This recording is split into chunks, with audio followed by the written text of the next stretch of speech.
नमस्कार।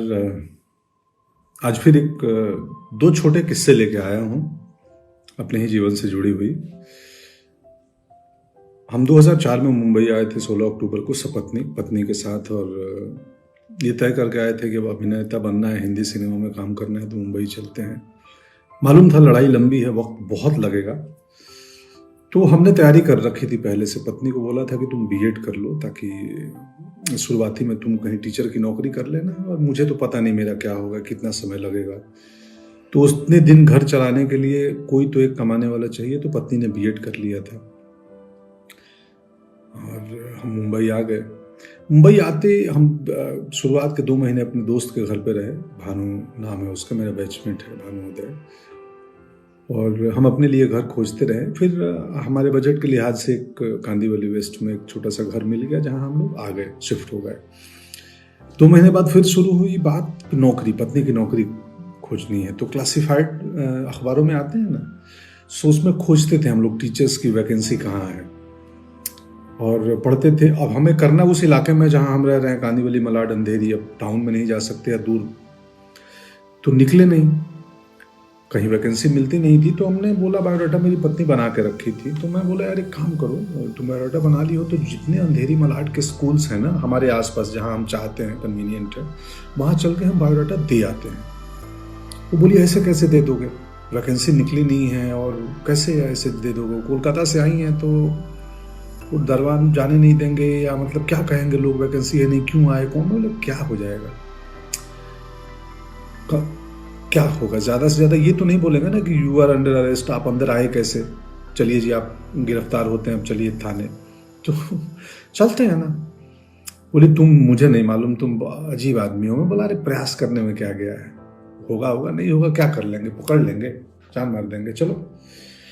तो गए हम लोग एक मलाड के गोरेगांव के स्कूल में, बड़े स्कूल में, और हमने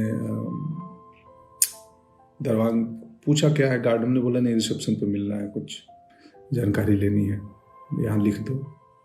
चले गए, मैं नहीं गया, वो गई थी, मैं बाहर खड़ा था। रिसेप्शन पे ये बोलना उसको मत बताना बायोडाटा, उसको बोलना कि मुझे रिसेप्शन से कुछ इन्फॉर्मेशन लेनी है। अंदर गई और उन्होंने बोला भाई एक बायोडाटा है, मैं टीचर की नौकरी खोज रही हूँ। तो रिसेप्शन पे जो महिला बैठी थी उन्होंने बोला हमारे पास वैकेंसी तो है नहीं, बट ठीक है आप आई हो तो दे दो, हम एडमिन तक पहुँचा देंगे, अगर उनकी ज़रूरत हुई तो आपको बुलाएंगे। कट्टू, सिनेमा वालों की भाषा है कट्टू, मतलब इसके बाद मैं एक दूसरी कहानी पे आता हूँ। बायोडाटा दे दिया, उस महिला ने बोला कि एडमिन तक खबर दे दूंगी, ज़रूरत पड़ी कभी लगी तो बुला देंगे।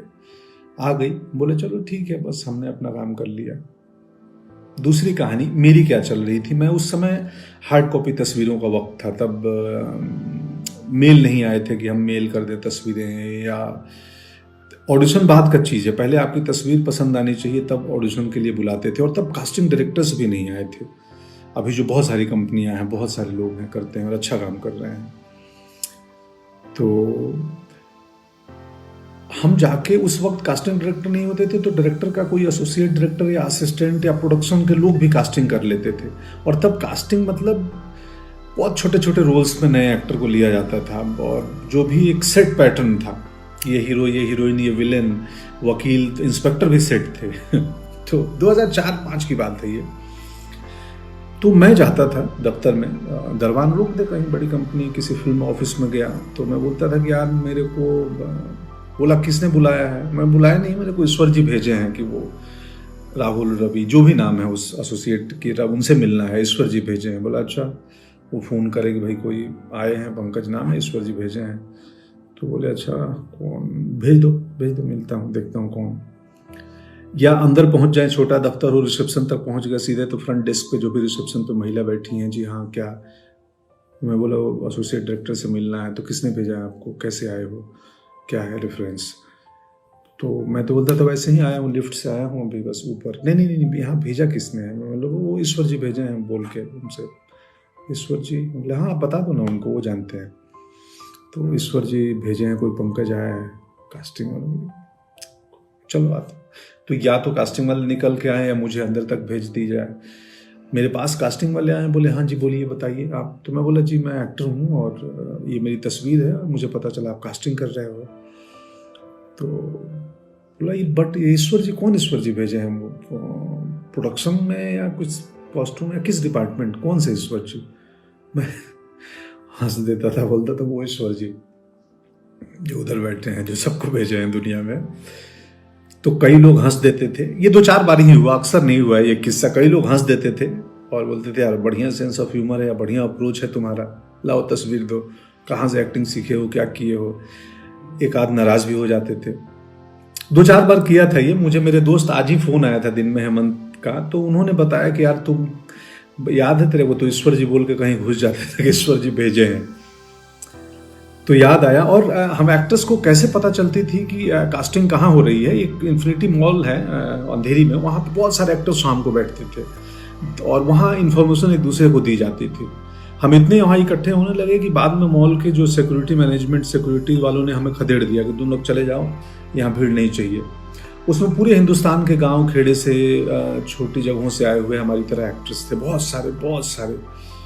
बाद में सुजान सिंह चौक बन गया, वो भी एक एक्टर हैं सुजान जी। हम बहुत सारे दोस्त थे, हम नाम लूंगा तो 1000 नाम हो जाएंगे जो वहाँ बैठते थे। पत्नी की कहानी पे बायोडाटा दे के चली आई, एडमिन में जाएगा। दूसरे दिन कॉल आया कि जी आप आइए, एक इंटरव्यू के लिए प्रिंसिपल ने कॉल किया है। वो गई, इंटरव्यू दी, उनकी नौकरी हो गई। पढ़ाने लगी, हमारा दुकान चल गया और मैं ईश्वर के बहाने से दफ्तर घूमते रहा। मेरे ईश्वर काम नहीं आ रहे थे, कास्टिंग नहीं हो रही थी। थोड़ा वक्त ज़्यादा लगा, ईश्वर काम आए, मौके मिले, बहुत सारे मौके धीरे धीरे मिलने लगे। गैंग्स ऑफ वासेपुर पहला मौका था जिसमें मुकेश ने, तब तक कास्टिंग डायरेक्टर आ चुके थे और तब तक वो पैटर्न ख़त्म हो गया था कि किसी भी बहाने एसोसिएट या असिस्टेंट तक घुस के अपनी तस्वीर दे दो या इंट्रो दे दो कि जी मैं एक्टर हूँ। तब तक प्रोफेशनल माहौल बनने लगा था। गैंग्स ऑफ वासेपुर में मुकेश कास्टिंग, उसके पहले अभिमन्यु रे थे यशराज में, वो कास्टिंग कर रहे थे।